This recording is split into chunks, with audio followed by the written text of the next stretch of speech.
తులారాశి వాళ్ళకి ఎవరైతే పెళ్లి ప్రయత్నాలు చేస్తారో, పెళ్లి చూపులు కానీ ఎప్పటి నుంచో పెళ్లి ప్రయత్నాలు చేసేవాళ్ళు ఈరోజు ప్రధానంగా వాయిదా వేసుకోవడం అనేది ప్రధానంగా చెప్పదగ్గ సూచన. ఎందుకంటే శుక్రుడు 6వ స్థానంలో ఉండడం వల్ల శుభకార్యాల విషయంలో కొంత అడుగు వెనకబడుతూ ఉంటుంది. అనుకుని ఏ పని చేసినా ఈరోజు కొంత వ్యతిరేకమైన కాలంగా కనపడుతుంది.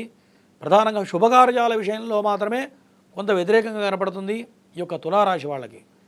మరి వృత్తి ఉద్యోగ వ్యాపార వాళ్ళందరికీ కూడా కొంత వ్యతిరేకంగా కనపడుతుంది.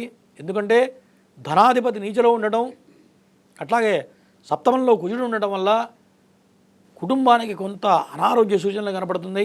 అనారోగ్యపరంగా మరి డాక్టర్లకు కొంత అధిక మొత్తంలో ఖర్చులు అయ్యే అవకాశాలు ఈ యొక్క తులారాశి వాళ్ళకు కనపడుతుంది. కాబట్టి ఈ తులారాశి వాళ్ళు ఈరోజు ఇంకా అద్భుతమైన కాలంగా గోచరించాలి అన్నట్లయితే ఓం సుబ్రహ్మణ్యాయ నమః అన్న మంత్రాన్ని స్మరించుకుంటూ ఎరుపు రంగు వస్త్రాలను ధరించినట్లయితే ఈరోజు సర్వశుభాలు జరుగుతాయి ఈ యొక్క తులారాశి వారికి.